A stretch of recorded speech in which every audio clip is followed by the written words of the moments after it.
The sky above Metropolis split open at 11:47 in the morning, and the sound it made was not a sound at all. It was a pressure.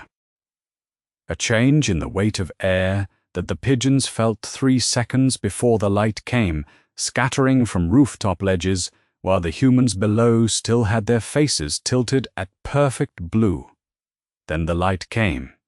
Not lightning, not the strobing pulse of alien weaponry the city had learned to recognize from Brainiac incursions and parademon strikes and the particular range of astronomical emergencies that tended to center on the bay. This was something older and less named. A wound in the fabric of the sky itself, bleeding a color that registered in no visible spectrum a human eye could process, and every person within 3 blocks of Centennial Park looked up in the same half-second, not fear. That was the first strange thing. The city below did not run. 12 figures fell through the tear-trailing fire. They fell in combat formation. Not the geometric precision of a military drop, but the close, instinctive cluster of a team that had spent their adult lives landing in hostile territory and had learned, somewhere below the level of conscious thought, to find each other's positions on the way down. A woman with white eyes and white hair threw her arms wide, and the air pressure around the formation changed. A figure made entirely of organic steel hit the ground first and spread the shockwave laterally into the grass. A shape in brimstone smoke vanished and reappeared 30 feet to the right with 2 others in tow. They hit Centennial Park hard and were on their feet before the displaced air reached the watching crowd. She was reading the crowd on the lowest possible touch, the ambient scan she ran automatically in any unknown environment, and she said it quietly without meaning to. "There's no fear in them." She read it again because she did not trust the first answer. Dozens of minds pressing against the Iron Park fence. Curiosity, a mother lifting a child to see over the heads of the people in front of her. A teenager's phone raised and already broadcasting to an audience climbing toward 6 figures. A construction worker in a hard hat, grinning like he had seen this before and deciding whether he had time to get closer. Not one mind carrying the cold weight of what are those things and what will they do to us. Not one. She stopped the scan. She had no framework for what she had found. The X-Men had been landing in hostile territory for 15 years. In 15 years, not one crowd had looked at them with anything but fear or hatred or the careful distance of people who had already made up their minds. Wolverine said nothing. He was running his own assessment through senses that did not need a notebook. This world smelled right. Same atmospheric chemistry, same soil under the park grass, same rain coming off the Atlantic to the east. But there was something underneath all of it he could not place. Not danger. Something older.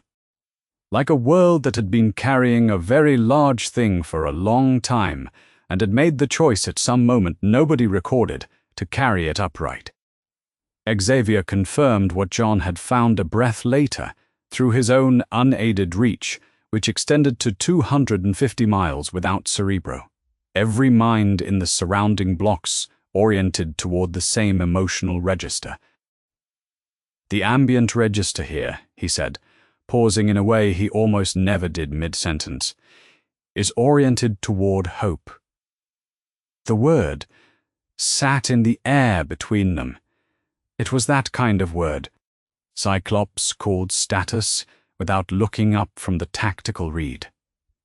Jean was running the link, and through it he felt all 12, intact. No injuries from transit. He turned a slow 360, storm rifts closed. Her eyes went white, and then were not returning to brown, as she dropped back to 12 feet. Nothing followed us through. No way back from this end. Nightcrawler had already been to the roof of the building across the street and back, covering the trip in 2 brimstone blinks. "No military response incoming," he reported. "No aircraft. No energy signatures corresponding to weapons charging. No defensive activation of any kind. The crowd outside the park had tripled." Beast crouched over his bag and was cataloguing atmospheric chemistry, notebook open in 4 seconds, because alien environments were data, and Hank McCoy did not let data go unrecorded. Magneto had not landed with the others. He had risen to 40 feet while the crowd's attention was on the cluster below, and from there read the electromagnetic signature of the city without effort, the way a conductor reads an orchestra without watching individual instruments. He came down and stated what he had found in 1 sentence. "The technological infrastructure here is more sophisticated than ours, and none of it is pointed at us." He told Xavier the rest in German, low enough for only Xavier to hear. That he was going to examine the city properly, that Xavier should handle the introduction. Xavier nodded. He knew what Magneto was really doing. Magneto was always building a conclusion. He built the structure first and looked at the interior later, and by then the walls had a tendency to be load-bearing. "We do not engage offensively," Xavier said to the team. "We do not reveal more than we must, we assess." He did not say what he was already feeling, which was that this place was familiar in the way a place you have only ever described in speeches can feel familiar when you finally stand in it. The sound of the arrival came before the red and blue displaced air, but clean, controlled. The signature of flight that was a matter of will rather than mechanics, precise about the atmosphere it moved through. He descended without hurrying, landing 15 feet from the front of the group with his hands open and held slightly away from his sides. He had scanned during the descent, thermal sweep, X-ray survey, heartbeat count, 12 biologies he could not fully account for. No conventional weapons, no hostile action across 38 seconds of presence. The X-Men went to combat formation. Reflex, not decision. They had been ambushed by beings in capes before. Magneto had turned back for this. He would not let anyone else set the terms of a first exchange. "Identify yourself," he said, "and your authority here." The figure in red and blue tilted his head very slightly. He answered without hesitation, "Superman." He said it plainly, the name that needed no further advertising, and waited. "I don't govern Metropolis, I protect it." He looked at the 12 of them steadily. "Do you need anything?" The X-Men stared at the symbol on his chest. Jean read the crowd behind him and found what she expected, which was exactly what she could not explain. Every person out there knew the glyph. The recognition in each mind was not the recognition of famous power, not the way a crowd identifies a weapon or a threat. It was the recognition of something that had arrived when people were falling. Every mind at that fence had at some point looked up at that symbol and felt something on the opposite side from alone. She understood it now, reading 300 minds through an iron fence. The glyph was not the letter it resembled. It was a word in a language that ran on actions. Xavier read it through Jan at one remove and understood something that settled at the base of his throat, like weight. In this world, a symbol worn by an extraordinary being had been turned by its people into their word for hope, not feared, not regulated, hoped toward. He had spent 30 years trying to build that for mutant kind. The X on his team's uniforms had never once meant that. He sat in Centennial Park in a world that was not his and named the feeling quietly, envy. A second figure was at the tree line. He had not descended and had not announced himself.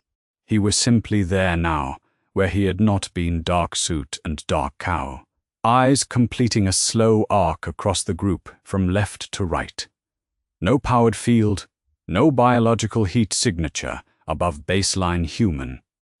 He had been watching since the rift opened, his cowl turned a fraction to where Jean Grey stood in the center of the group, with her eyes slightly unfocused, then completed its arc.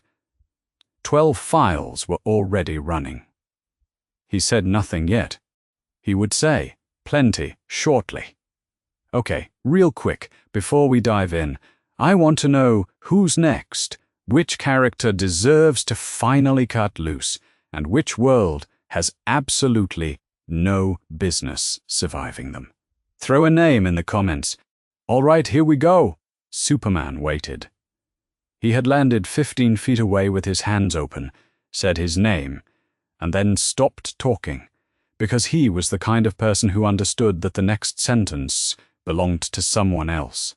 Cyclops took it he was not going to let Magneto or Xavier set the terms of the first exchange, because a field commander who cedes the opening move in unknown territory is a field commander who has already started losing. He stepped forward and stated 3 things. First, had the rift caused any injury to civilians? Second, where were they, not just by name, but by political structure and threat level? Third, was there a way back? Superman answered each in order without pause, which told Cyclops more than the answers themselves. No civilian injuries. He had confirmed the perimeter on descent and verified it before speaking. They were in Metropolis, in a country called the United States of America, on an Earth that was not theirs, but was structured roughly analogously. As for a way back, he did not know yet, but he was making calls to people who might, and he would share what he learned the moment he had it. Cyclops registered one thing before. He processed the content of the answers. Superman had not asked what they were. Every person the X-Men had ever encountered in a first contact situation, every government liaison, every Shield handler, every Sentinel deployment had asked what they were, what they had done to themselves, what they were capable of, and how to stop it. Superman had asked what they needed. Jean Grey was already reading him. She was on the lowest possible touch, surface only, the ambient emotional register, the minimum intrusion she could sustain while staying operational. She had made the decision before Superman landed and had not flagged it on the team link because what she was looking for was not intelligence. What she found in Superman's mind was not a performance. It was not the cultivated presentation of a trustworthy being who had learned to project goodwill as a strategic instrument. It was the actual texture of a person for whom goodness had long since stopped being a choice and had become simply the shape of him, the way the grain runs through wood, structural rather than applied, true all the way to the center. He was hoping they were not a threat. Not because he was afraid of what he would have to do if they were, but because he, genuinely, in the ordinary way of good people, wanted everything to be all right for 12 strangers who had just fallen through a wound in the sky. He had not shaped this into anything calculated. It was just how he was about it. Jean pulled back after 3 seconds. She did not route what she had found to the team link. It was information about what it meant, that a mind like that existed, and that a world had produced it, and that the world had then let it stay. She kept it, because sharing it before she had understood what it cost felt like the wrong order of operations. The air pressure changed again, not from altitude, but from velocity. Something crossed from 3 miles to here in under a heartbeat and arrived precisely where it meant to. Barry Allen materialized from momentum rather than from space. He said he had a significant number of questions, starting with whether the rift was still thermally active and whether the interdimensional displacement was stable on their end. Then he looked at Wolverine with the focused interest of someone encountering something new in a field they had thought fully catalogued. Are those claws bone or a secondary material? Wolverine looked at him for the length of a breath, extended them once, 3 to each hand, and retracted them. Barry Allen extracted something from his pocket and was already writing. Adamantium. There is no reference for that in any database I can pull. That is extraordinary. Jean felt it before she could close the approach. A brush at the edge of her psychic field where Barry's surface thoughts ran, and through that brush, for less than half a second, something that was not a mind. The Speed Force glimpsed through a telepath's touch at the outermost fringe of its conduit, was not thought and not feeling, and not any category of experience her training covered. It was the substrate under all those things, the floor that causality ran on, moving constantly and in every direction at once, in directions that a person standing in a park could not point to or name. It was the engine under the engine. For half a second she was touching it. Jean flinched back. Storm's hand was at her shoulder before the flinch finished. She was fine. The only residue was a hum behind her eyes that she had no word for. She had touched the minds of sentinels, of brood queens, of collapsing psychic architecture at the end of things.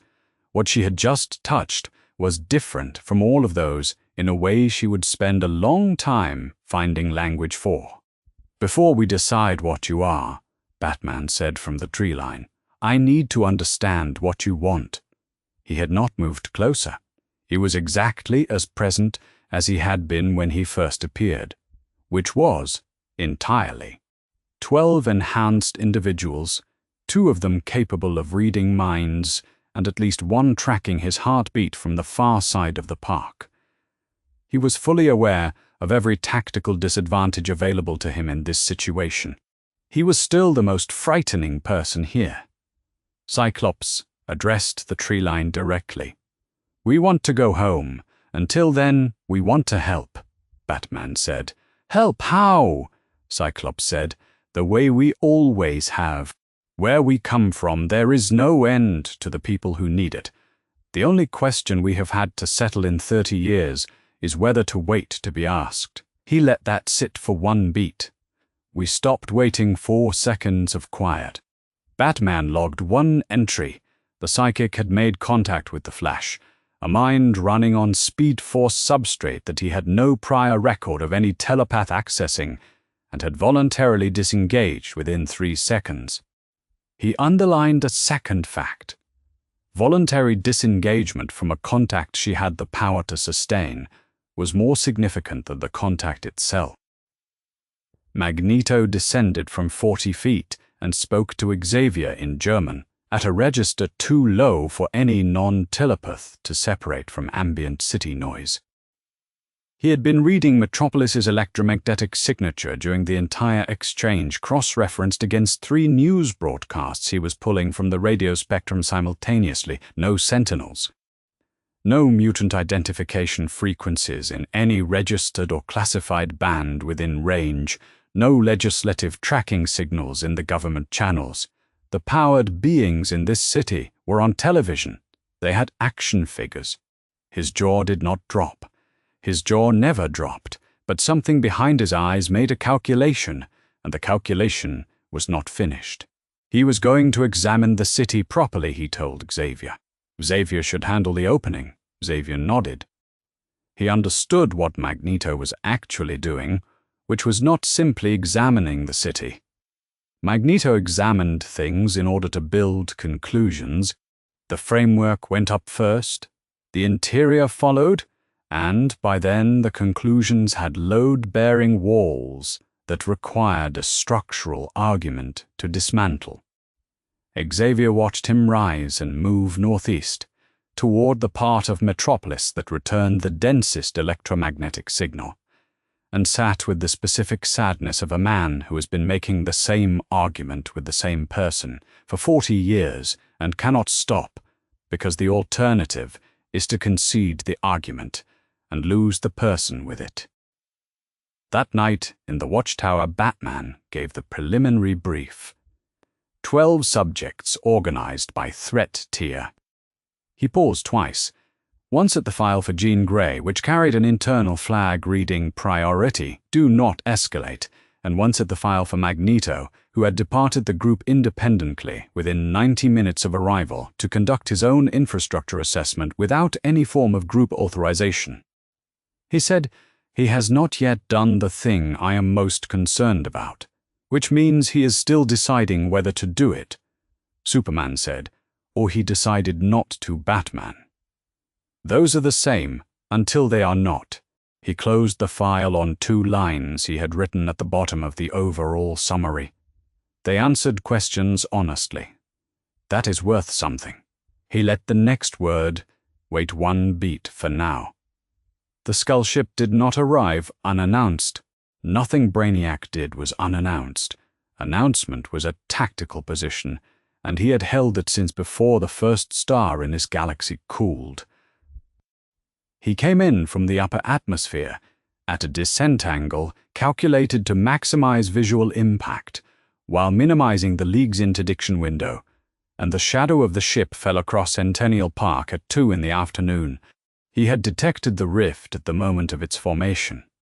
More precisely, he had detected 12 power signatures that matched no entry in his database of 2.7 billion cataloged life forms across 583 collected worlds, and a 12 the Heflil intellect does not leave gaps in the database. Unknown acquisition, category, unique. Priority, immediate.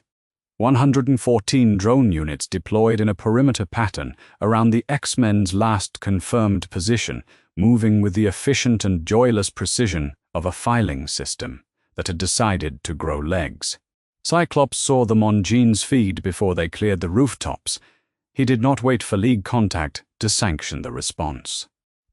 The X-Men had spent the better part of their adult lives in situations where waiting for authority meant someone was already hurt, and they had made the operational decision about that so many years ago it was not a decision anymore, just the shape of how they moved. Storm went up 40 feet, then 60, and the sky changed in 3 seconds in a way that did not ask permission from the existing atmosphere. A storm front that had no business being in Metropolis in July came in from the east at a speed no meteorological model would account for. The rest of the team unfolded in the same breath. Nightcrawler was 30 feet inside the drone perimeter before the brimstone smoke from his exit settled, moving through the formation gaps with the unhurried efficiency of someone who had done this in considerably more hostile places. Colossus went to organic steel mid-step and drove the first low drone into the park grass at an angle that put the shockwave into the dirt instead of the crowd. Gambit fanned 6 charged cards in a firing solution. Cyclops mapped on the link and threw them in one motion. The detonations walked the formation in a line and left the gap the solution required. Wolverine covered the distance to the nearest cluster at the pace of someone who had been doing this since before these drones' component materials were refined from ore, and the first unit he reached was no longer intact when he stepped past it. Jean held 11 units in place from the center of the park. She reached into the drone network's distributed architecture and found what she was looking for. Not minds, not consciousness, nothing sentient, but patterned decision trees, with enough structure that she could interrupt them the same way she interrupted a psychic connection. She suppressed 11 simultaneously, holding them at 40 feet like birds that had forgotten they had a reason to move. Their targeting system cycled through acquisition protocols that never completed, because the part of their architecture that executed the protocols was somewhere Jean had placed it temporarily out of reach. Kitty Pryde walked through the hull of the nearest one. She phased her hands through the internal structure until she found the power core, and the core disrupted on contact with her phasing field, and the drone dropped. She stepped out of it as it fell and moved to the next. On a rooftop 1 block north, Batman updated the file. The entry read, "Do not assume she is occupied when she appears to be doing nothing else." He underlined it. Jean Grey had been standing still in the center of the park, while 11 drone units hung frozen in the air around her. The stillness was the worst. Wonder Woman went through the skull ship's hull with the God-Killer sword extended in front of her like a question the ship was about to be required to answer. She was not destroying it, she was forcing it to maneuver defensively, to redirect its weapon systems from the city below to the threat inside its armor. The bottle beam, which had been cycling toward acquisition on a 12-block civilian radius, swung off-axis and did not fire. John Stewart's ring built a containment lattice around the ship's primary weapons emitters at the same moment, the constructs going up from the inside edge rather than the outside, solid all the way through in the way that architectural training makes solid things. The emitters could not fire through the lattice without destroying themselves first. Storm watched this from 300 feet up, where she had depressurized a half-mile radius of sky to box the ship's atmospheric thrust and deny it the altitude it needed to re-establish a collection trajectory. She watched Wonder Woman move through the hull and read it the way a trained fighter reads a practitioner who is operating at a level above anyone they have faced in a long time. Clean, no wasted motion. The civilians in the trajectory below were simply already safe, because Wonder Woman had planned for them before she moved, before the sword was out, before she was anywhere near the ship. The planning was not visible in the movement. It had happened in the space where a person who has done this long enough does work that stops looking like work. Compassion and combat as the same thing, not competing positions. Where Storm came from, you were required to choose between them. She stayed at altitude and considered this for the rest of the engagement.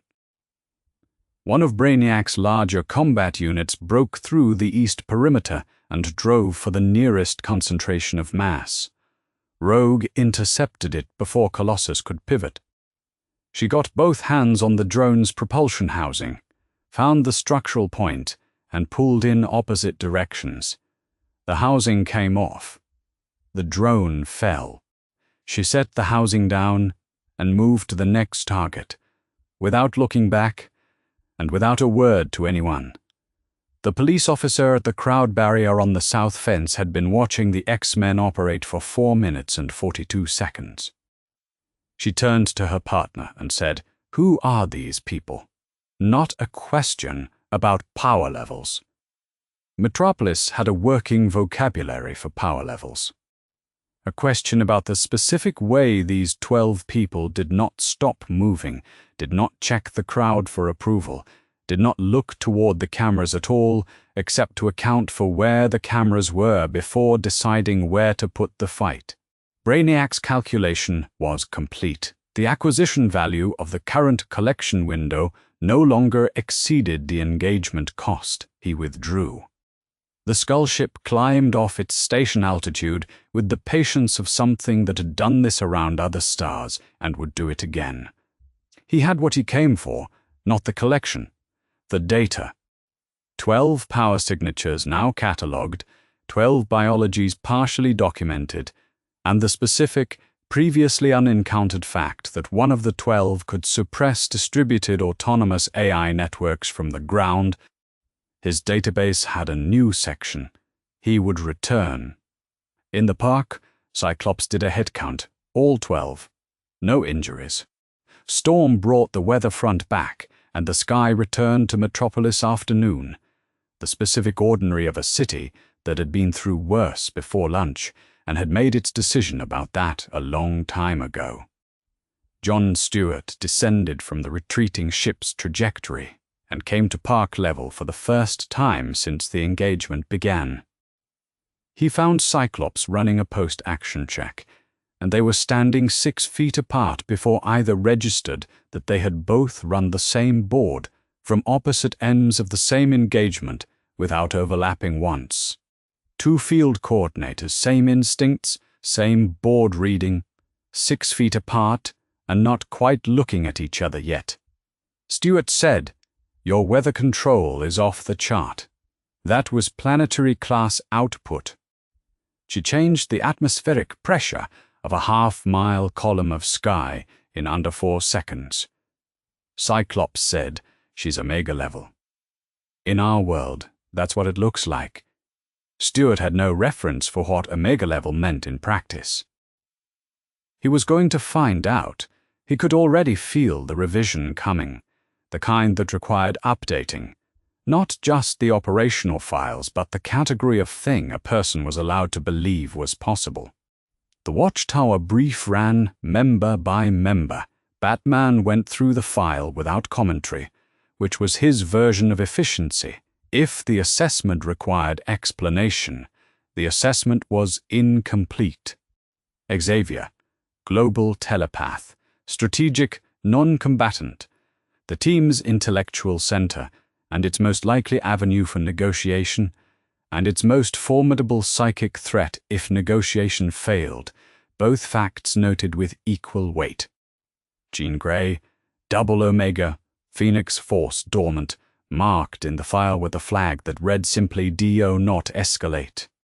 Storm, Omega level atmospheric control, planetary scale, Tier 3 to 4 by DC standards, and the X-Men's strongest conventional combatant. Cyclops, field commander, precision ranged, the team's tactical architecture in motion. Batman paused on Magneto's entry. He read it without expression.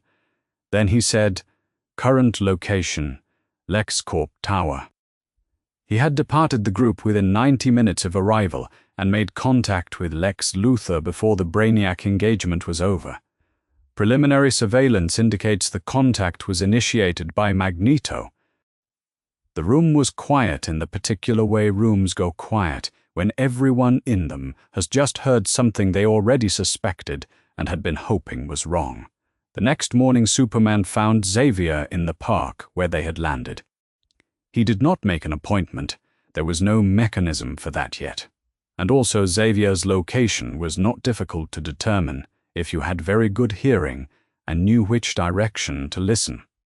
He sat on a bench across from Xavier's chair, with the ease of someone who had been sitting on park benches in Metropolis since before the paint on half these benches was dry, and he asked Xavier to tell him about the world they had come from.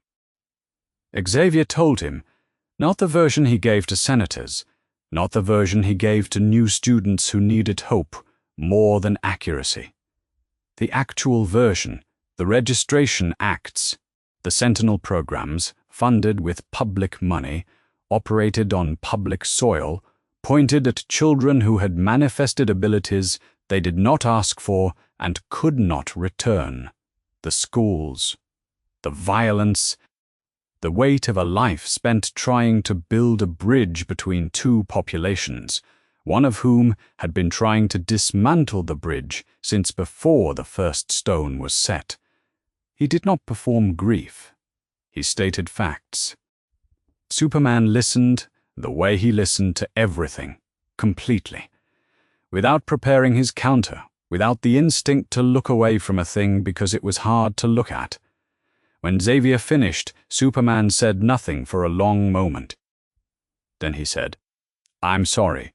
Not a strategic response. The words of someone who had heard something that warranted them. Xavier looked at the city. He said, "I have spent 30 years trying to make what you have here. I did not know this place existed until 3 days ago." Superman said, "I know. That's the part I keep thinking about." John Johns had been waiting since the previous evening for the right moment, and a telepath of his calibration knew what the right moment felt like. He reached out to Xavier psychically, the way you knock on a door rather than open it, a gentle, formal touch at the precise edge of Xavier's psychic awareness with a quality of restraint that Xavier had never encountered in another telepath. 50 years of reading minds, and not once had anyone else knocked. Xavier opened to it fully. The mutual recognition was instantaneous, and it landed somewhere below the level of language, in the stratum of experience that telepaths share when they stop reaching across the space between minds and simply stand in it. By carried the weight of an entire species. Every green Martian who had ever lived extinguished, and only him remaining on the other side of that extinction. Xavier carried the weight of a dream that kept being answered with fire and legislation, and the faces of children who had stopped believing it was possible. Two beings who had built their entire lives around the idea that difference could coexist in the same world as the creatures that feared it, because they understood personally and at depth what the absence of coexistence cost. John's species had died. Xavier's species was trying to. They said almost nothing out loud. John said very quietly, "I know what it is to be the last." Xavier said, "I know what it is to keep building anyway." Neither statement required a response. They stayed in the shared psychic space for a while, two minds at the same frequency, and that was enough. Magneto had been in Lex Luthor's office for 40 minutes. Luthor had offered him a seat. Magneto was standing, which Luthor had expected. This was a conversation between two men who each believed they were the one doing the manipulating, and both of them were correct about the other and incorrect about themselves, and both of them knew it, which was what made the conversation interesting. Luthor's proposal was clean on its surface. Resources, legal cover, political positioning for 12 interdimensional displaced persons who had helped defend Metropolis from a brainiac incursion, housing. Access to LexCorp scientific facilities for the team's researchers in exchange, a general deterrent presence in the city that would, as a side effect, be inconvenient to Superman. Magneto heard the proposal and understood what it was. A powerful man offering safety without demanding subservience in the language of the offer itself, only in the structure beneath it. He had heard it in every negotiation his people had ever entered with governments who needed something from them. He had always known how those negotiations ended. He accepted it anyway, because every alternative required trusting the goodwill of people who had never been the ones who got hunted, and he was very tired of that particular gamble. He thought, at least Luthor names his price. He did not tell Xavier. He told himself he would tell Xavier when there was something concrete to report. He had been telling himself that for 40 years about various things, and it was never what it appeared to be, but he was not in the habit of examining that pattern very closely. Batman presented the surveillance footage of the LexCorp visit to the assembled League the following morning, without forewarning and without editorializing, because the footage was its own editorial. The camera angle was from a traffic monitoring system 2 blocks away. The meeting lasted 43 minutes. Magneto did not touch anything in Luthor's office. He did not accept anything physically. He left through the lobby at a normal walking pace. He had agreed to something. Superman watched the footage for a long time after it finished. He said Luthor clocked him in the first 10 minutes. Everything after that was performance. Wonder Woman said, "He went to the one man in this city who mirrors the thing he has been fighting against his entire life. Batman.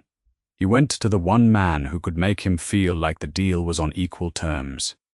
He has done some version of this before. The file shows the pattern." Superman stood. He looked at the footage still on the screen, Magneto walking out of LexCorp's lobby into the Metropolis afternoon, and thought about the conversation in the park and what Xavier had said about 30 years. and thought about what it meant to arrive in a world that had everything you built your life trying to create, and to immediately find the one man in it who made it look like it wasn't real. He said, he's not wrong that he needs protection. He's just wrong about from whom. No one in the room disagreed. The question of what to do about it was harder, and it hung in the room after Superman said it, because the answer required Magneto to trust something before he had been given a reason to, which was the exact thing he had spent his entire life learning not to do, and all of them knew it. The press release went out through LexCorp's public affairs office at 7 in the morning on a Tuesday, and by 9 it was on every major outlet in Metropolis. The headline called them interdimensional refugees. The body copy described 12 displaced persons from a parallel Earth who had demonstrated exceptional capability during the recent Brainiac incursion, now housed under LexCorp's humanitarian assistance program. There was a photograph of Luthor shaking hands with no one in particular, which was his standard solution for press photography when the actual event was more complicated than he wanted documented. What the press release did not mention: the 3 LexCorp medical staff assigned to the X-Men's housing who were not medical staff. The biological sample extraction that Beast had not authorized, obtained during what he believed was a comparative biology consultation. The political narrative infrastructure that had begun routing the story through specific syndication channels, quietly replacing Superman's allies with Luthor's people in the coverage framing, and the fact that the arrangement gave LexCorp research access to X-gene biology in a world where the X-gene did not exist, and its value to Luthor's experimental portfolio was not nothing. Magneto knew about the 3 researchers by the end of the first day. He told himself he was watching it, which was different from doing something about it, though he had never fully articulated the distinction. Cyclops found out through Jean, who found out when a stray thought from Magneto crossed the psychic link before he could close it. The thought was not words. It was the specific texture of a person who has found exactly what they expected and is deciding whether to be angry about it or simply exhausted, and Jean had been reading that particular texture in Magneto since she was 17 years old. Cyclops did the confronting. Xavier's way would have been patient, and Magneto would have talked around it for an hour without anything changing. Cyclops's way was shorter. You did it again. He had known this was coming since the moment the psychic link slipped. I secured resources. You handed leverage over all of us to a man whose first instinct was to use you as cover. We have been here 5 days. Every man who has ever offered us safety has wanted something. Magneto's voice was level, the particular flat level of someone who has rehearsed the argument because they know they are going to need it. At least Luthor names his price.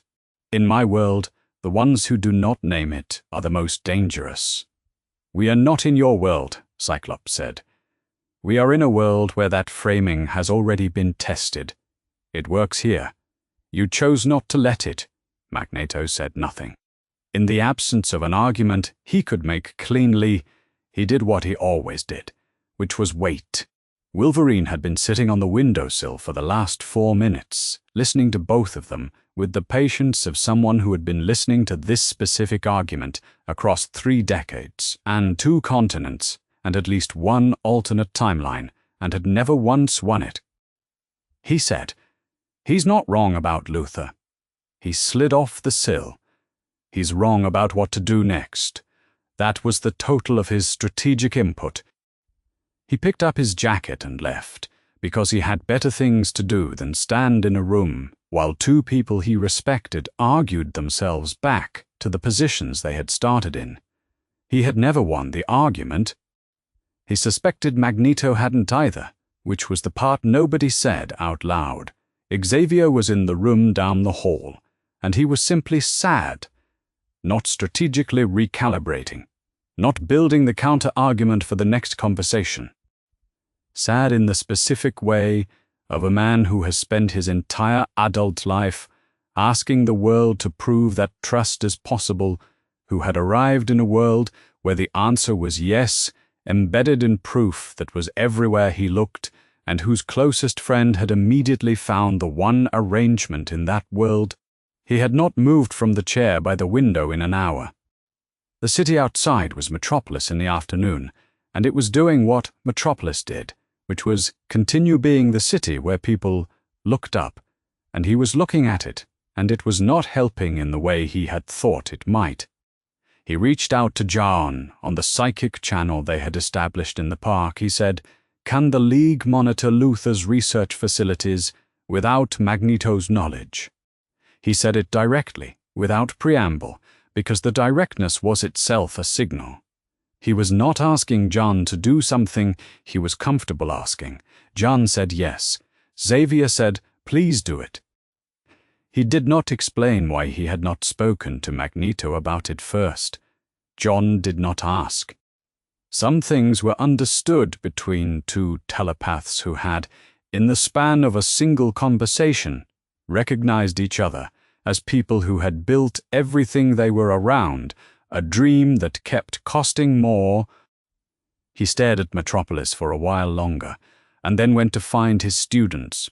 Aurora Monroe had been born in Harlem, New York City, and her family had relocated to Cairo when she was 6 months old. She had been orphaned in Cairo at age 6 when a plane came down on their home during the Arab-Israeli War, and she had survived afterward the way children survive when there is no structure left to survive in, which is by finding whatever the next hour required and doing it. She had grown up worshipped as a goddess in the years when she walked south toward Kenya, by people who needed rain and had no other explanation for what she was. She had learned something from that. Being worshipped is not the same as being known. She had never confused the two again. She found Wonder Woman training alone in a courtyard at the edge of the Watchtower's ground facility, working through a sequence Aurora did not know the name of but recognized by its purpose, the maintenance of a body that was asked to do very large things and needed to remember it was still capable of precision. She watched for a moment, and then she said, "I was told you chose to leave a world that would have let you stay." Wonder Woman stopped. She looked at Storm with the particular attention she gave to things she had not expected to take seriously, and found that she did. "Sit down," she said. They sat in the courtyard with the afternoon on them and talked about the choice. Wonder Woman had left Themyscira because there was a world outside that needed what she had been carrying, and the island's immortality was not the same as the island's purpose, and at some point the distinction had mattered enough to act on. She did not describe it as sacrifice. She described it as recognizing that staying would have been the smaller decision.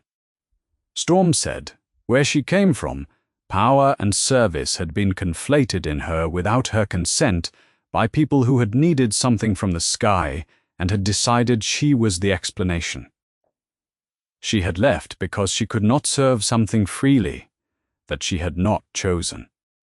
She had ended up in a fight no one had invited her to join, for a world that mostly wanted her to stop existing, and she had been winning it quietly for long enough that winning had stopped being the point. Wonder Woman listened. Storm was aware, during the pause that followed, that this was someone to whom the listening was itself active. "What do you need from this world?" Wonder Woman asked. Storm considered it. She had not been asked that question in the form that required a real answer in longer than she could precisely date. She said, "To understand what this looks like from the inside, from someone who chose it rather than landed in it." Wonder Woman said, "Then stay close." She said it the way she said most things, which was with the simplicity of someone who had been in the world long enough to know that the things worth saying were usually short. "There is more to show you than one afternoon covers." Storm nodded. Outside the courtyard, Metropolis continued to do what Metropolis did, and Storm watched it the same way she had watched it from 40 feet up on the first morning, which was with the specific attention of someone who is not sure yet whether what they are seeing is something they have always been reaching for or something they are only now learning to want. The structural incident at the LexCorp adjacent building on Hobbs Bay happened at 20 past noon on a Thursday, which was not an accident. Luther's people had selected the time for foot traffic density and media proximity, and the metagene-activated contractor who compromised the facade's load-bearing column knew exactly how much force to apply and exactly where. The facade did not collapse. It began to collapse, and then it stopped, held in place by a man standing on the sidewalk 40 feet away, with one hand extended, his eyes the flat silver gray they went when he was concentrating on something very large. Magneto held 300 people's worth of concrete and steel in place for 40 seconds, with what appeared to be no effort at all, which was accurate. He set the facade down against the adjacent wall, with the care of someone shelving a book, and turned away before the first person in the crowd could start applauding. The camera that caught it was a news unit from a Metropolis affiliate that happened to be covering a ribbon cutting 4 blocks away. Luther made sure the footage was filed. The narrative did not require authorship. It required only the footage and a press contact with the right relationships. Magneto, Luther's protected refugee, saves lives. The Justice League, what the camera did not catch. Batman had the full surveillance on what the camera did not catch. The LexCorp medical consultant who had accompanied Beast to a comparative biology session at LexCorp's Applied Sciences Division 2 days prior had obtained a tissue sample during the consultation without Beast's knowledge, using an instrument concealed in what appeared to be a standard diagnostic scanner. The sample had been transferred to LexCorp's Genetics Research Division within the hour. Batman's surveillance team had the chain of custody documented to the point of acquisition. He had the acquisition documented at time of collection. He had Beast's account of the session obtained that morning, in which Beast described a brief pinprick he had attributed to a routine calibration contact, and had mentioned with the particular bewilderment of a scientist who should have noticed and did not when Magneto asked him whether anything unusual had happened during the visit. He had not shared any of this with the X-Men. He needed to know all of what he knew before he decided how to deploy it. Jean Grey passed him in the Watchtower's east corridor that afternoon, and he felt nothing which was unusual enough that he noted it in the file. Either she was not scanning him, or she was, and had decided not to let him know. He had made a decision about her, in the first days. Based on the voluntary disengagement, he found himself hoping the decision was correct. Jean had noticed his hesitation in the corridor. She noticed most things. She had made the decision about Batman in the first hour, that his contingency architecture was private, because it had to be, and that reading him uninvited would be the thing that made it stop working, and she respected the structure of that, even when it unsettled her. She did not read him. She walked past and thought about what she had decided not to look at, which was its own kind of information. Magneto was not slow. He had never been slow.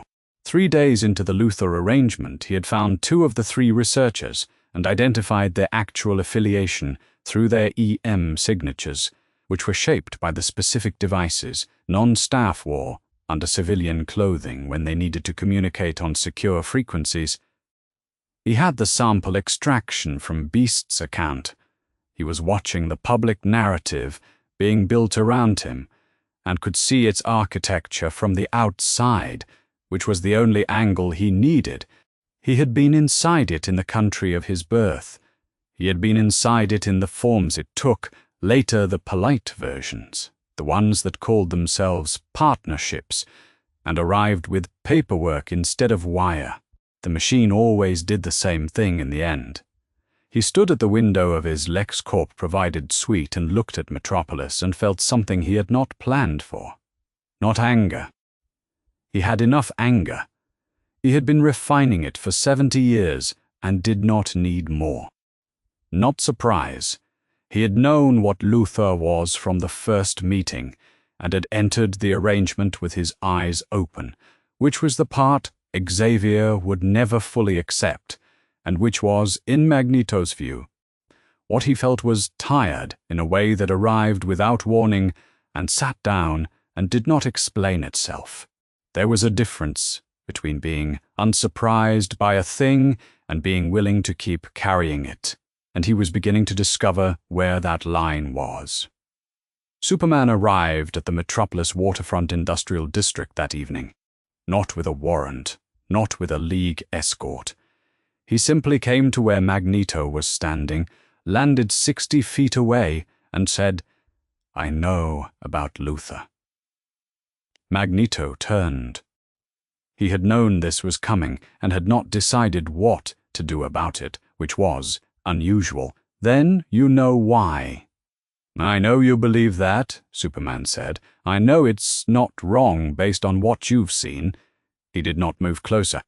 He was not trying to pressure the distance. "But you are doing exactly what you came here to escape." "I did not come here," Magneto said. "I was brought here."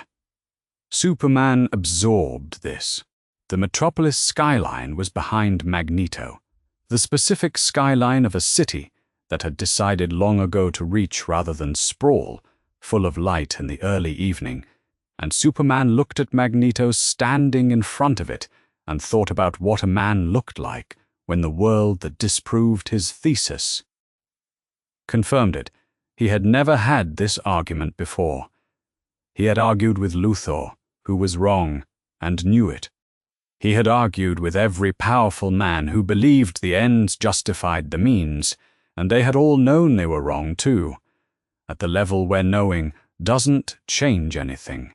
He had never argued with someone who was completely right about what the world had done to him and had arrived, from that accurate reading, at a conclusion Superman could not accept.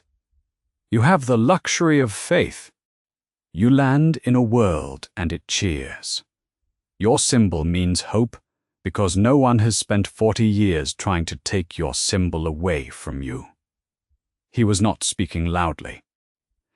He had learned a long time ago that volume was for people who needed emphasis because their words would not carry otherwise.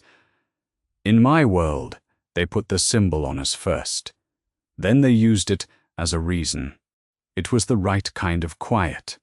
Not dismissal, not defense, not the quiet of someone assembling a counter. The quiet of someone who had just heard something true that they did not already know was true. He said, "No, they haven't. That's true." Then he said, "What do you do with the fact that it doesn't have to be that way?" Magneto had no answer. He had been given grounds for that specific question by exactly no one in 70 years of operating in a world that kept providing him with evidence for the opposing position. And the absence of a ready answer was strange in his mouth, the way a word you have always known feels strange when you cannot find it. The answer he almost gave Superman was the one he had been sitting on for 3 days in Metropolis without knowing it had a shape, that he would not know what to do with the world the question described, that the rightness had been the thing that held him together, and if the world no longer needed to be taken from the people who would destroy it, if the dream actually worked, then 40 years of building the counter-dream was not survival. It was grief that had learned the word for what it wanted, and called that a plan. He did not say this. He said, "I will review the Luthor arrangement." Superman said, "That would be a good start." He said it with the care of someone who understood that it was not actually a start, it was a pause, and that a pause was the most that could be asked for right now, and that asking for the right amount was itself a skill he had been working on for a long time. He left the way he came. Magneto stood at the waterfront a while longer, looking at Metropolis, which was still doing what it did. John and Batman's monitoring of Luthor's research facilities founded on the same night, which was not a coincidence. Sean found it through the specific signature of minds working on something they had been instructed not to discuss outside the sublevel. Batman found it through the surveillance chain he had been building since the day the X-Men landed. They cross-referenced at midnight, and the picture that assembled was not ambiguous. The device was housed in the sublevel of LexCorp's Hobbs Bay Research Annex. It was kryptonite-based, not a conventional kryptonite weapon, which Luthor had built before, and which were blunt instruments by his standards, but something considerably more precise. Kryptonite emits radiation that interferes with the cellular conversion of solar energy at the biological level. Superman is a living solar battery. The stored energy in his cells is what powers everything he can do, and kryptonite drives that energy out. The device was an electromagnetic containment field designed to deliver kryptonite radiation at frequencies calibrated to Superman's specific solar absorption profile, sustained at low enough intensity to avoid immediate incapacitation. Sustained exposure would not kill him outright. It would render him permanently human. The field would simply deny him the sun. The magnetic containment grid at the chassis core of the device was built to a precision that exceeded anything in Luthor's existing technology. It had been calibrated, without its calibrator's knowledge, against the electromagnetic field output of an Omega-level mutant who had been floating 40 feet above the city while the LexCorp structural monitoring systems were running. Magneto had not built the weapon. He had been its tuning instrument. Magneto found it 2 hours before Batman moved on the sublevel. For the same reason he found most things. He was reading the electromagnetic signature of the city the way other people read the weather, and the device had a resonance frequency that stopped him mid-stride on the street above it. He descended to the sublevel through the service access on the east side of the building and stood in front of the prototype for a long time. The precise harmonic signature of the containment field's EM output was calibrated to the resting output of his own power. He was looking at a weapon built in the shape of him. He looked at it for approximately 40 seconds. Then he dismantled it. It took 11 seconds. He pulled every metallic component apart at the molecular level, separating alloys back to their constituent elements, working from the containment grid outward until what had been a device was a pile of separated materials on the sublevel floor. None of them in a configuration capable of producing anything except raw material for the next thing Luthor decided to build. He picked up the kryptonite component, isolated, contained now only in his field, radiatively inert at this distance from any Kryptonian biology, and held it in his palm. Then he went upstairs and found Cyclops and Xavier. The LexCorp sub-level alarm had tripped when Magneto accessed the service entry, and Luthor's contingency was already in motion by the time Cyclops and Wolverine reached the building. 16 metagene-activated security contractors in a sweep pattern designed to seal the sub-level from below, while additional units covered the exits from above. It was not a complicated fight. Wolverine moved through the sweep with the economy of someone who had been doing close-quarters work since before these contractors' parents were born, and he moved through it without killing anyone, which was a choice rather than a limitation, and which required, in practice, more precise attention. Non-lethal at Wolverine's speed meant threading the specific gap between incapacitated and permanent, and threading it 16 times and doing it correctly each time. He did it correctly. Cyclops ran the firing solutions from the secondary stairwell. His visor at partial aperture was a surgical instrument. Walls and corners were not obstacles when you could calculate the angle of a kinetic force beam off a flat surface and account for the variance.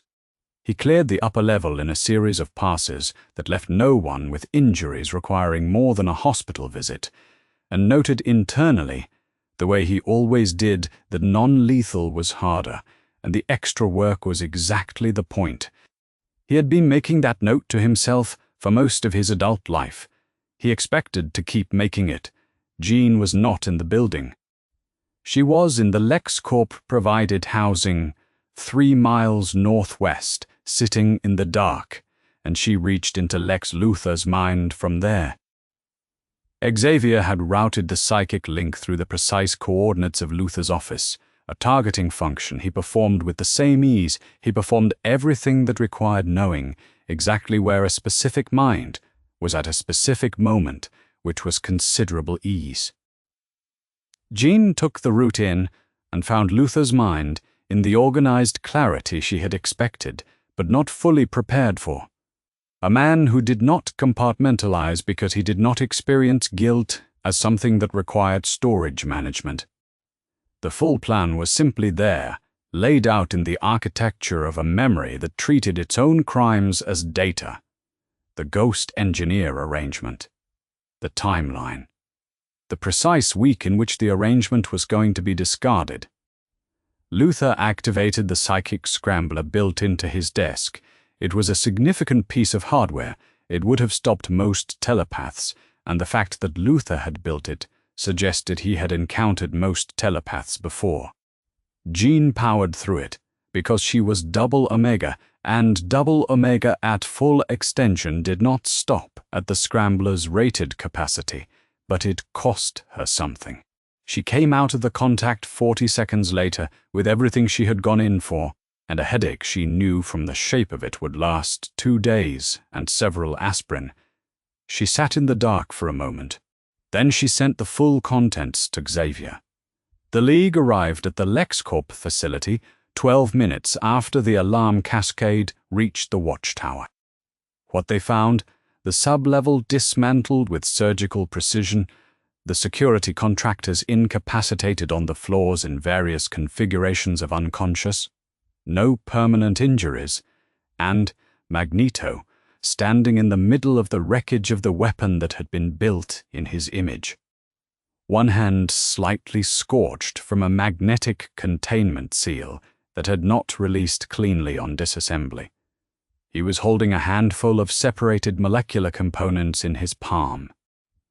The kryptonite fragment was among them, isolated and contained. Superman landed. He looked at Magneto's outstretched hand. He said nothing. Magneto said nothing. He was offering what he held, and what he held included the kryptonite, and the offer did not require language. Batman said, "This isn't the worst thing Luthor has done." Magneto said, "No." He closed his hand and then opened it again. The gesture of someone deciding whether to keep something. "It is the worst thing I have helped him do." Superman took the components from Magneto's palm. He held them.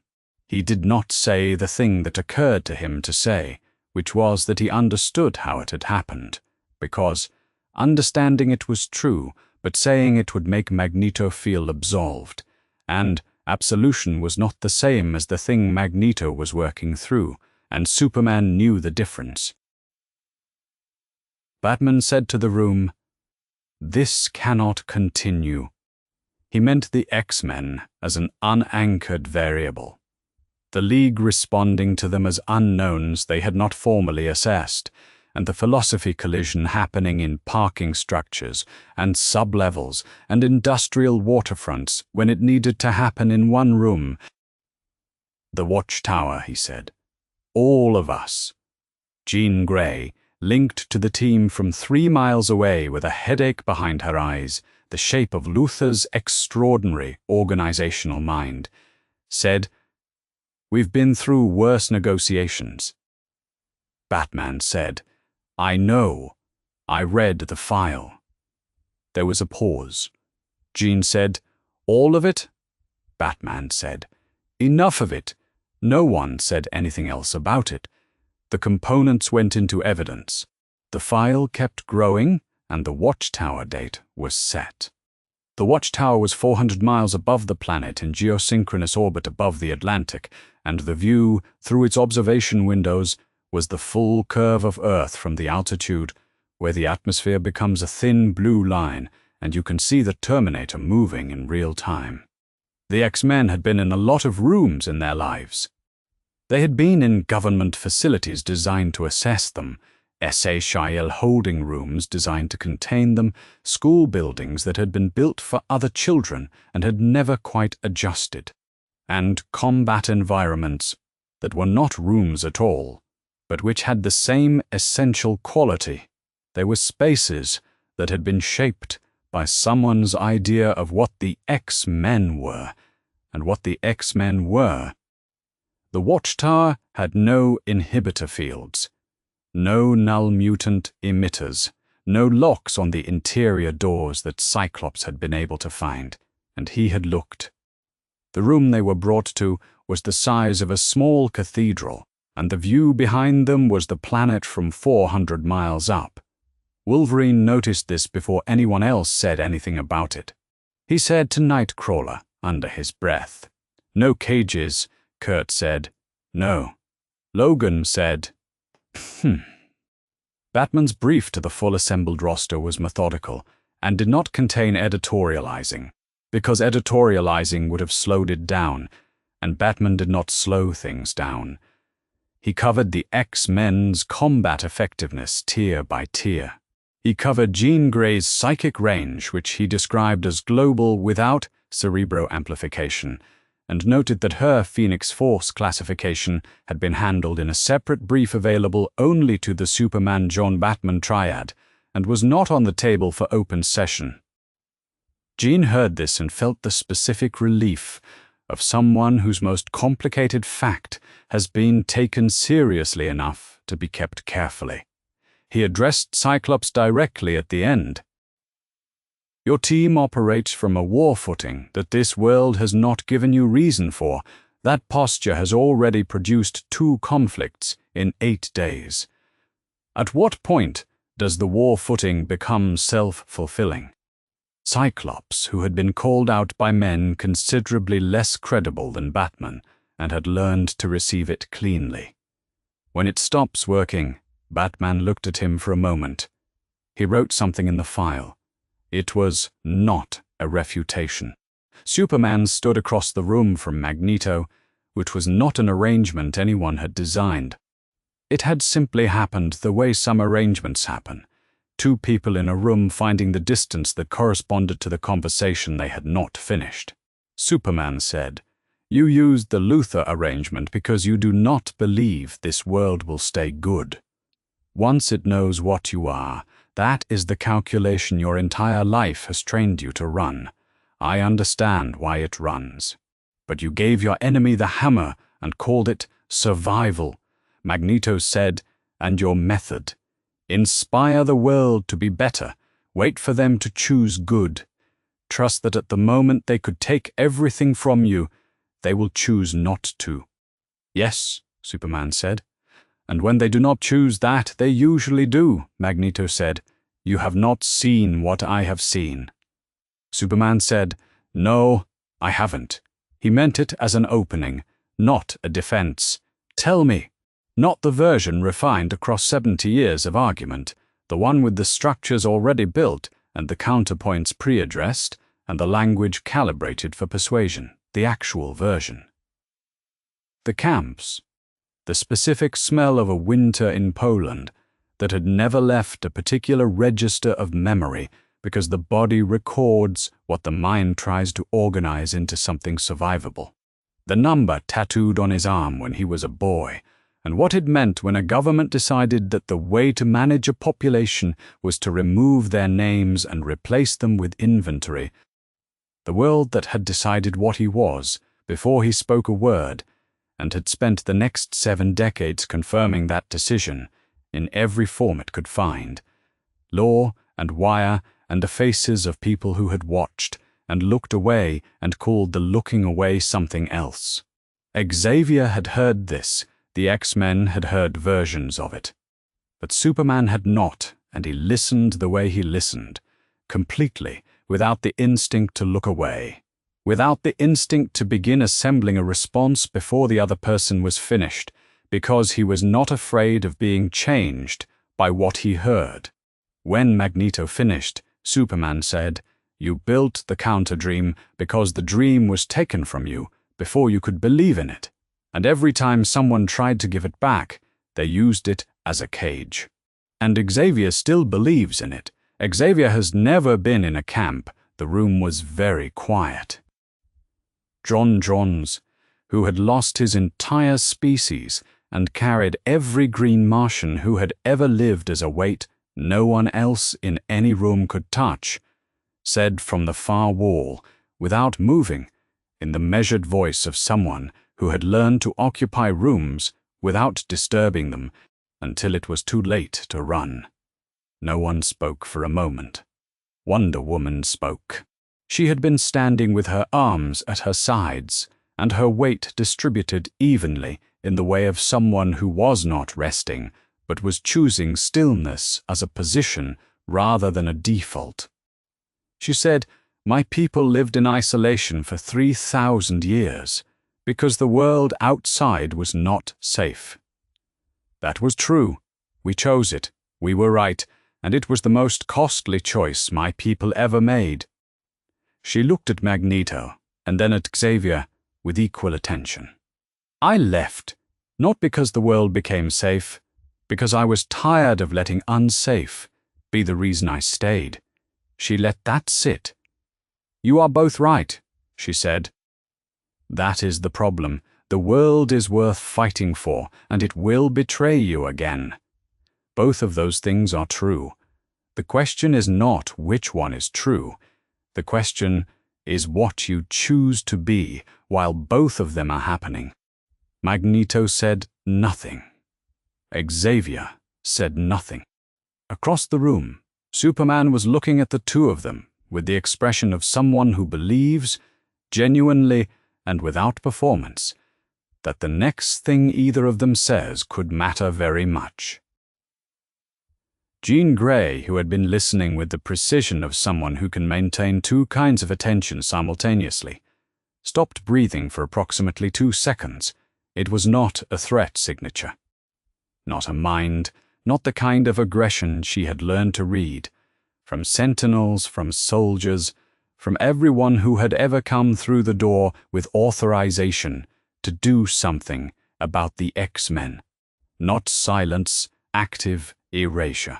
A pressure in the psionic field of the planet's northern hemisphere that was not coming from any one source, but from a frequency moving through every connected mind, simultaneously, at the specific layer of psychic reality that ran below the conscious, in the stratum, where identity and intention met and became a person's sense of their own will. She had been building a light monitoring architecture across the planet's ambient psychic field since the second day in the Watchtower, because old habits and old training, and the field had been stable for 9 days. It was not stable. She said, something just started. The room focused on her. "Not a threat I can locate," she said. "Not a mind. An absence. Like the pressure drops before a storm, but the pressure is in the signal itself, and what it's dropping is the sense that choosing matters." She looked at Xavier. "He has been watching since the rift. We are the new variable. He has decided to move first." Batman was already moving toward the tactical console. Superman was looking out the observation window at the planet below, the way he looked when he was listening to it at a frequency the room could not share, and his expression changed in the way expressions change when the thing you are hearing is not what you expected to hear. John Johns closed his eyes and reached into the planet's psychic atmosphere and came back in 3 seconds and said one word, "Darkseid." The summit ended, The argument was, for now, tabled. Whatever had been unresolved between Magneto and Superman and Wonder Woman and Xavier was still unresolved and would remain so. There was something else now. There was always something else in John's experience. The world had a way of providing the next thing before the last thing was finished, and the X-Men had a way of fighting the next thing anyway, and she had stopped resenting this about their lives somewhere around the third decade. She was already building the first layer of the counter-architecture. The anti-life precursor wave was narrowband and targeted, which was the detail that mattered. Darkseid had not opened with a broad-spectrum signal, because a broad-spectrum signal was imprecise and unnecessary at the precursor stage. The wave sought the minds with the strongest individual identity markers, the clearest sense of self, and began dissolving the border between I choose and I comply at the foundation layer of psychic reality. His design was correct in the way a good trap is correct. The most resistant minds were the most important to break first. Once the strong fell, the structure collapsed from the inside. The X-Men were hit first and worst. Jean felt it find the team like pressure against glass, not breaking through yet, but there, building. She felt it hit Magneto and felt him push back with the force of a man who had been pushing back against versions of this for his entire life, which was 70 years of muscle memory for exactly this class of assault. She felt it hit Wolverine, and it slid off him with the dull resistance of a thing encountering a surface it does not have a grip on, because 150 years of being told what he was and refusing to stay in that shape had built something in him that the signal could not reach through. She felt it hit Xavier and felt him absorb it into the counter-architecture he was already building, because Xavier had been constructing psychic architecture against forced mental compliance since before most of the people on this planet were born. She felt it hit her and held. The wave was targeting the precise property that had kept each of them alive in every school, every government office, every combat scenario that had begun with "you shouldn't exist" here. Their sense of individual identity was not a personality trait. It was the thing that had kept them alive. Darkseid was not targeting weakness. He was targeting the strength. The boom tubes opened over Metropolis and Gotham simultaneously. Not in sequence simultaneously, which meant 2 cities, 2 battlefronts, and every League and X-Men asset divided between them before anyone had finished processing the signal's first wave. The parademons came through in numbers that Nightcrawler would later describe as a tide rather than a wave, which was the correct distinction. A wave you see coming, a tide you are inside before you realize it has started. They were not the threat, they were the clock. If the signal reached full saturation before the combined forces could mount a counter, resistance collapsed. Wolverine and Wonder Woman ended up in the same block on the west side of Metropolis without planning to. The block had a dozen active engagements, and they arrived in the same operational space from different angles at roughly the same moment. He had been watching her fight since the Brainiac engagement and had taken a professional interest in her sequencing, which was the most economical he had seen in living memory, and his living memory covered a lot of combat. She had taken a parallel interest in his refusal to stay down. 3 parademons had hit him with strikes that should have ended a normal fight, and he was moving faster now than when it started, which she recognized as someone for whom damage was an input rather than an outcome. After 40 seconds, they were covering each other's angles without discussion. After 2 minutes, it looked practiced. He stopped a flanking push she had not seen. She closed a gap on his left before he had to ask. Neither commented on any of it. In Wolverine's experience, the people worth fighting beside were the ones who did not need the commentary. John Stewart and Cyclops discovered, by accident, that they had been trained to read the same board. Stewart's ring constructs and Cyclops' optic blasts at medium aperture were the same class of precision-ranged weapon operated by the same class of mind, the disciplined coordinator who treats a battlefield as a problem in geometry and resource allocation. Their firing solutions overlapped in the same parademon cluster from opposite angles and cleared it in a single pass with zero coverage gaps. Two weapons, same trajectory logic, zero redundancy. Stewart said, Cyclops said, saw it. 4 parademons cleared. They ran the board from the same frequency for the rest of the engagement, without needing to discuss it, because coordinators who have found the right operating partner do not explain the partnership.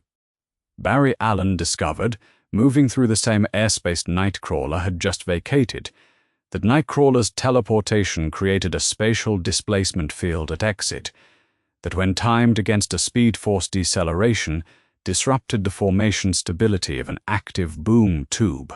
They found this because Nightcrawler blinked into Barry's exact airspace 1/2 second after Barry left it, and the resonance between the displacement field and the speed force wake closed a boom tube with 6 parademons still halfway through.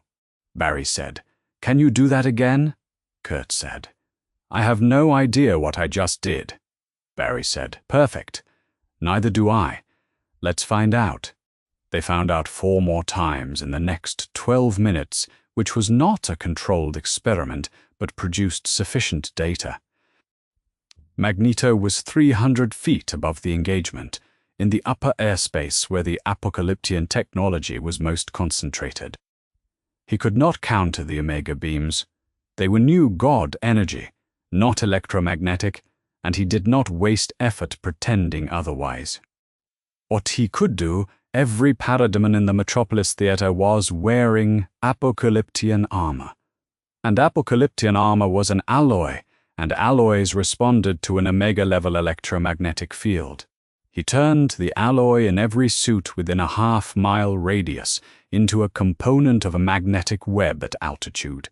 The parademons did not stop being parademons. They stopped being able to decide where to go. Below, Jean was holding the city. Not with a psychic shield. This was not a threat that responded to shields. The anti-life wave operated by dissolving the distinction between self and compliance at the foundation of conscious experience, and the counter to that was not force.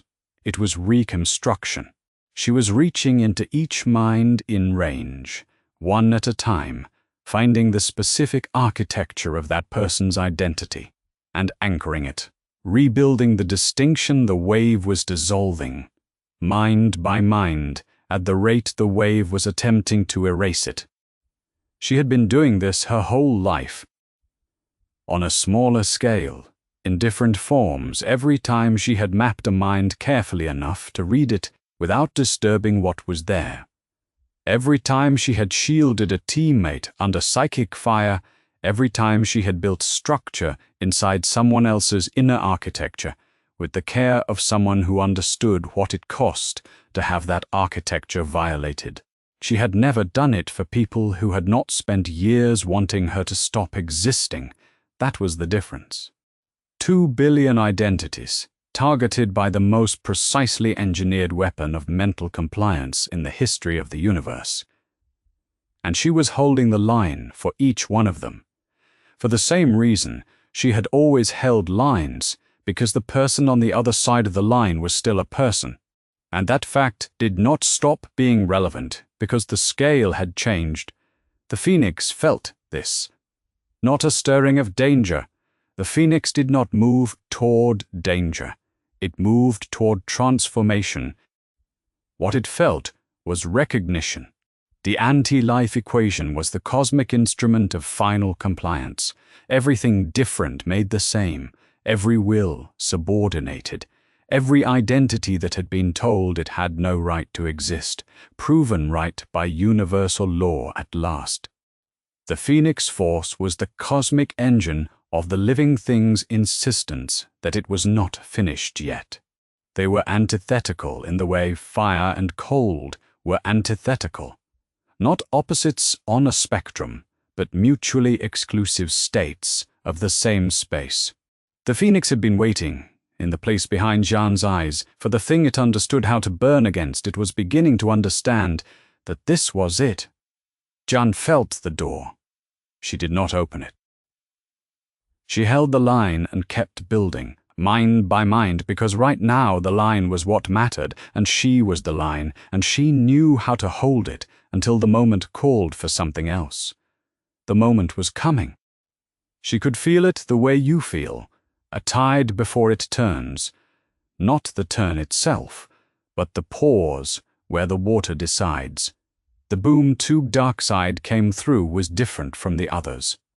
Darker, deeper, the light behind it, the color of something burned away rather than lit, and it opened at the altitude where aircraft flew over Metropolis and stayed open for 3 seconds rather than the standard operational interval. He did not walk through it, so much as the universe adjusted to put him somewhere. He descended not dramatically, not quickly, with the patience of a thing that does not need to move fast, because it has already decided where it is going, and nothing between here and there is going to change the outcome. The anti-life signal across the northern hemisphere intensified the moment he was physically present in the space above the city. The equation moved closer to its own answer. Jean felt it, and sent one word on the team link here. Darkseid's first action was the Omega beams. This was not impatience. It was correct sequencing. He had identified Xavier as the counter-architecture's anchor. The psychic web, holding each mind's identity in place, bore Xavier's fingerprint, routed through Jean's range. And if the anchor was removed, the web collapsed, and the signal propagated unchecked to full saturation inside 4 minutes. The beams left his eyes and curved. They curved through a building. They curved around a corner. They went through the sublevel of a parking structure and came up through the street on the far side and curved again. This was what Omega beams did. They did not travel in straight lines. They traveled in the line that ended at the target, and that line went through whatever was between the origin and the destination, and the destination did not change, because the path was complicated. They never missed. Johns stepped in front of them. Not fast enough to dodge, the deliberate step forward, with full knowledge of what he was stepping into, because he was the last surviving Green Martian, and he had done the math on what it would cost the planet if the counter-architecture fell in the next 30 seconds, and the math. He took the Omega beams in the chest and was driven into the street hard enough to leave a crater. He was alive. He did not easily become not alive, and his Martian biology was significantly more durable than its fire vulnerability suggested, and he was alive. But the Omega energy burned in Martian tissue the way ordinary fire burned in Martian psychology, psychosomatically, deeply, at a level below the physical damage that was itself already significant. He lay in the crater and concentrated on remaining conscious. Xavier protected for the 4 seconds the intercept had bought, finished re-anchoring the psychic web. The anti-life signal could not make forward progress against it. He sent 3 words down the link: holding, keep going.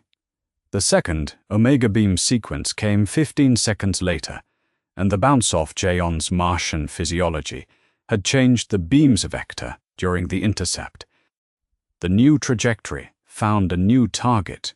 Magneto, 300 feet above the engagement, maintaining the magnetic web that was holding Darkseid's own armies in place. The beams curved upward with the patient precision of something that had recalculated and found the new answer. Kitty Pryde phased. She had been tracking the engagement from a position on the east edge of the battle space, watching the geometry of the Omega beams the way she watched everything, by finding the structure underneath the surface, the thing the surface was expressing. She stepped into the beam's path, not around it, into it, and allowed the dimensional space between her phasing state and material reality to interrupt the energy's tracking. The Omega beams were not heat, and were not light, and were not electromagnetic, and her phasing field was not a material barrier. And what happened at the intersection of those two facts was something neither the laws of apocalyptian physics nor the standard model of phasing had a clean answer for. The beam followed the spatial seam. It grazed Magneto, enough to knock him from 300 feet to street level with the impact of a short fall, not enough to erase him. Kitty landed beside him. He looked at her. She was 22 years old, and she had just stepped into an Omega beam. He said, "You knew that might not work." She said, "I know a lot of things that might not work." There was nothing useful to say about this, and Magneto had learned over a very long life to recognize when a situation had that quality. He stood up, and the magnetic web above them had dropped with him, and he re-established it in 4 seconds from street level, which was less efficient than altitude, but sufficient. Superman hit Darkseid at full speed from the western approach, at the angle that gave him the longest unobstructed acceleration over the Atlantic. Darkseid absorbed it, not through any active defense. His durability was not a shield, but a property. He did not move. Superman landed, recalibrated, and moved to engage again, and Darkseid looked at him with the patient attention of something that has already accounted for this variable. He did not speak to Superman. He targeted Barry Allen, not with the Omega beams, with the anti-life broadcast directed at a single mind, the most optimistic active consciousness in the engagement field, the one that most purely embodied the thing the equation was designed to disprove.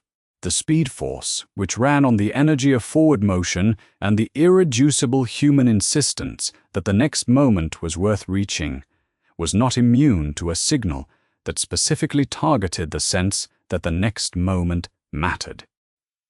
Barry caught himself on a lamppost and held on, and the speed force pulsed around him with the specific quality of a thing that had not given up but had been interrupted, and he held on. Darkseid looked out over the engagement. He looked at the X-Men specifically. They had been hit by the precursor wave first and hardest, and they were still running the board. He looked at this for a moment with the cold, patient attention he applied to everything, and then he spoke. His voice did not need to be loud. It arrived. Every life that has ever been taken from you, every fear, every hatred directed at your kind. These things do not disprove my equation. They confirm it. Difference is suffering. Compliance is peace. I offer an end to the thing that has always hunted you. He was speaking to the X-Men. He had done his research. He waited for the moment it landed. Magneto walked forward. He was street level, dusty from the fall, one hand slightly scorched from the magnetic sealwork in Luthor's sublevel days ago that had not entirely healed. He looked up at the dark god above Metropolis.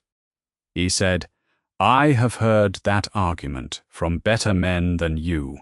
He said it without volume, because he had learned the same thing Darkseid had learned about the sentences that did not need to be loud. They were wrong, too. Darkseid looked at him.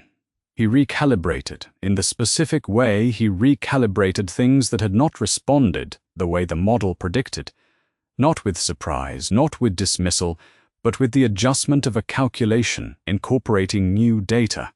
He said, "You know I'm right." Magneto said, "About the world, yes." He said it without hesitation, because it was true, and he had never been someone who softened true things for the comfort of the audience. About the answer, no. Then you have spent your life fighting a correct diagnosis with the wrong cure. That, Magneto said, is what it looks like from where you are standing. From where I am standing, I have spent my life refusing to let the diagnosis be the last word. I have been wrong about a lot of things, but I have been right about that. Superman at Darkseid's back said, "And so have I." Wonder Woman to his right, and I, John Johns, from the crater in the street, barely audible and entirely precise. And I, Darkseid, was still holding the anti-life equation. He had not deployed the full broadcast. He looked at the space in front of him, which contained 12 beings from another universe, who had been given every reason that existed to want his answer, who had lived inside a smaller version of his equation for their entire lives, who understood in their bodies and their histories exactly what he was offering and what it would cost, and who had looked at it and said no, not because they did not understand it, because they did. He did not find this inspiring. He found it interesting. His calculations updated. He had expected the weak minds to resist because they did not understand the equation. He had not accounted for the minds that understood it and refused it anyway. That was a new variable. It required a new term. The full broadcast waited. Darkseid did what Darkseid did. After an argument failed to produce the desired result, he returned to the calculation. The anti-life precursor wave had been partially countered by Xavier's psychic web, but the web was sustained by one man's sustained concentration, while that man sat in a crater in Metropolis with John Johns down, and the engagement ongoing around him. Darkseid pushed the broadcast toward full deployment, not all at once. An escalation, frequency by frequency, probing where the counter-architecture was thinnest, because patience was not a strategy he had adopted. Across the northern hemisphere, minds going quiet. Not dead absent. The specific silence of a person who has stopped deciding. John felt them go. Not as a mass, she felt each one individually, because she had been holding each one individually. And losing them was not a system failure, but a series of losses, each one distinct, each one the shape of a specific person who had been present a moment before. She held the ones she still held, and felt the ones slipping and understood with the precision of a double omega telepath. Exactly what the rate of loss meant. The math was clear. Xavier was holding what he could hold and losing ground, and she was holding what she could hold and losing ground, and the wave was not losing anything. She had been afraid of the Phoenix for her entire adult life. She had the specific knowledge of what it cost when she had not been in control of it. The Debari system had a star once. The star was gone. She carried that the way you carry a thing you cannot put down and cannot keep looking at, somewhere between memory and physical weight. And every time she had come close to the Phoenix at full reach, the weight had been the reason she had pulled back. Afraid of burning the wrong thing, afraid that in the space between her will and the Phoenix's will, someone would not survive her mistake. She was standing in the psychic field of 2 billion people, whose sense of self was being dissolved by a mathematical proof that they should not exist. She had spent her entire life being told the same thing, in smaller letters. She knew what it felt like when the thing hunting you was not a person, but a premise. Not "I hate you, but you should not be." Which was worse, which was the version that did not leave room for appeal. She knew what it felt like to hold on anyway. She had been holding on anyway since she was 10 years old, and a dying mind had opened in her on a road outside a small town in New York, and she had held on, frightened and alone, because there was a person on the other side of the link, and she was not willing to let go of a person. She was not willing to let go of 2 billion of them. She released the Phoenix, not the grief fire, not the madness that had come when she had not been the one choosing. She released it with her own will at its center, the way the white Phoenix was meant to be, chosen, directed, conscious, the fullest expression of a force that burned things clean rather than just burning them. The choice was the thing that made the difference, and she had learned it at a cost, and the cost had been real. And she was making the choice now with full knowledge of what it had cost before. That was what made it the right choice. Not the absence of fear, the presence of it, and the decision anyway. The phoenix rose above Metropolis, and the sky changed color in a way that had no name in the visible spectrum, the same way the rift had had no name when the X-Men came through it, except this was the opposite of a wound. This was the thing. Wounds were the absence of. The Phoenix Force met the anti-life equation at the metaphysical stratum where both operated the layer of psionic reality beneath conscious thought, where identity lived, where the distinction between I am and I comply was written in the architecture of every sentient mind. The equation had been dissolving that architecture frequency by frequency, patient and total, the way water dissolves stone. The Phoenix arrived not as force, but as restoration. To every mind, the wave had begun to reach. It came like a tide, returning to a shore it had never meant to leave, not replacing what had been taken, returning the tissue to itself. The equation burned out of each mind like a fever breaking, not dramatically, not with visible pyrotechnics, but with the quiet, specific resolution of a thing that had found the wrong host. Darkseid felt this. The anti-life architecture across the northern hemisphere was being unmade at its foundation, and the force doing it was not running power through a machine. It was a living constant of the universe choosing a different answer to the question the equation was asking. He had fought cosmic entities before. He had fought fundamental forces. He looked at Jean Grey above Metropolis, wreathed in the Phoenix fire. And he made a calculation, not retreat, recalibration. He had come here with a model that did not include the Phoenix Force, and the Phoenix Force was here, and the minds he had been most confident about breaking had not broken, and his data was incomplete in a specific, identifiable way. Incomplete data required more time, not more force. He stepped back through the boom tube. The parademons followed the retrieval signal. The sky over Metropolis cleared. Jean withdrew the Phoenix. She stood on the roof of the building in Metropolis and let it recede, the way you release a breath you have been holding. Deliberately, fully, with the awareness of each part of the release, she was completely exhausted. She was upright. She had not burned a single civilian. Not one. She had held the shape of what the Phoenix did, with the same precision she used to read minds, deliberately, with a clear decision about where the line was and which side of it to stay on, and the line had held, and she had not crossed it. She was not afraid of what she carried. The weight was still there, the Debari star, the cost that had always been the cost, and she was not afraid of it. For the first time since she was 10 years old, and her first telepathic link had opened into a dying mind on the road. Outside Annandale on Hudson, the wait was simply wait.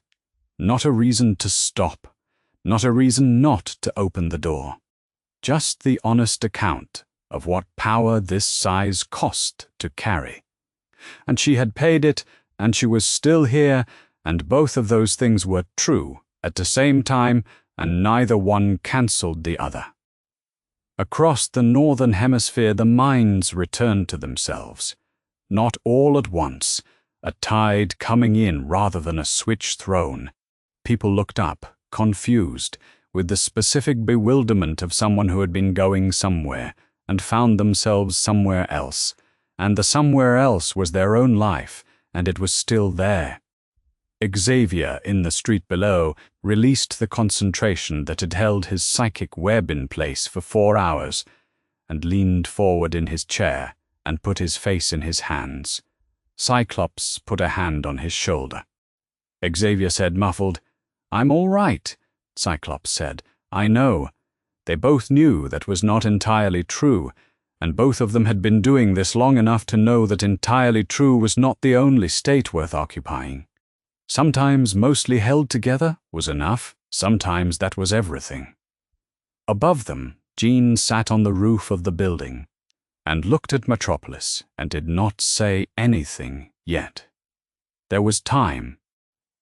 The Phoenix was in its right place, and she was in hers, and for the first time in a very long time, those two facts were not in conflict.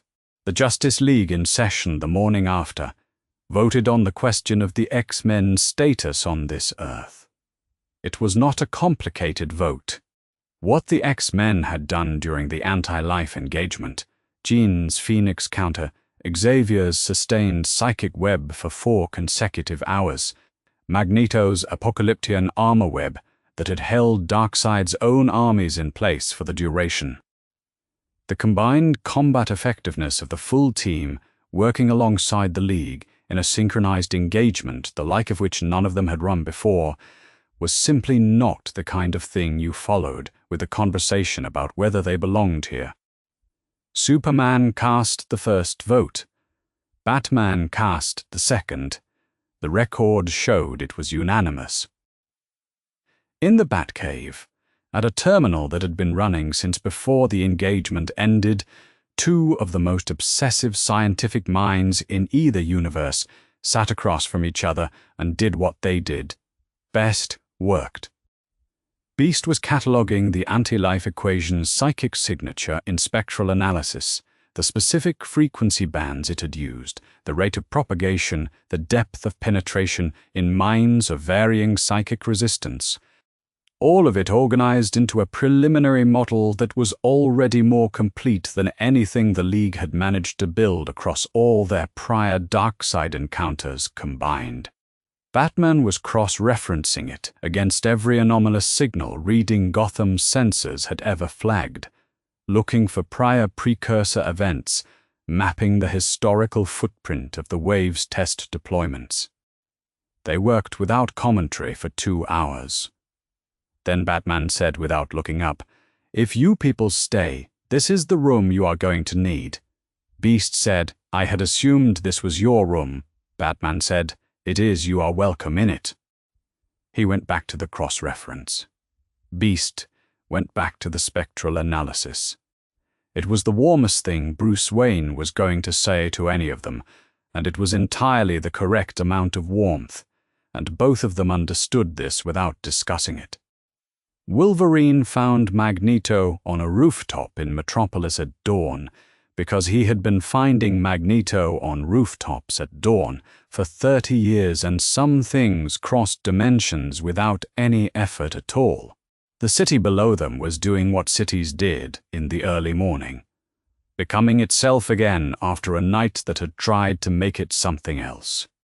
They stood in the specific quiet of 2 people who had been in the same engagement and did not need to describe it to each other. After a while, Magneto said, "He offered us exactly what we have been building toward. Every argument I have ever made by a god with the power to deliver it." He was not looking at Wolverine, he was looking at the city, and I told him he was wrong. Wolverine said, "Yeah, I'm not sure I knew I was going to do that until I did it." Wolverine said, "I know. Do you know why I did it?" Wolverine thought about it. He had known Magneto for a long time, which meant he had known the version of him that would have said yes, and he had known the version that had said no in various forms over the years and called it something else. He said because he was going to erase the part that chose. And you have spent your whole life making sure that part stayed alive. Magneto was quiet for a long time. The city was getting lighter. Below them, Metropolis was beginning the specific process of a city deciding that it was going to be all right, which Metropolis did every morning, and apparently meant it every time. Magneto said, "I hate when you are right." Wolverine said nothing.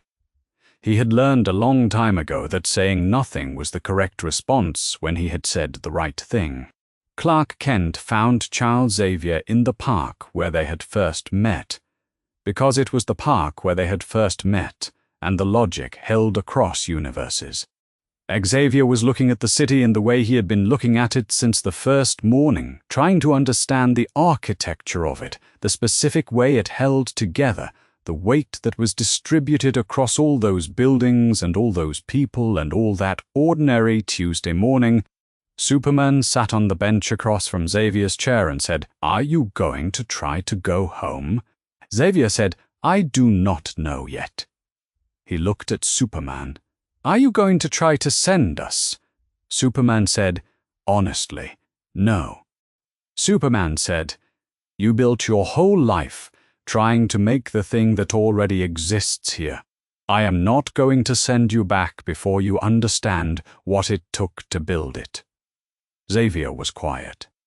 "Then what did it take?"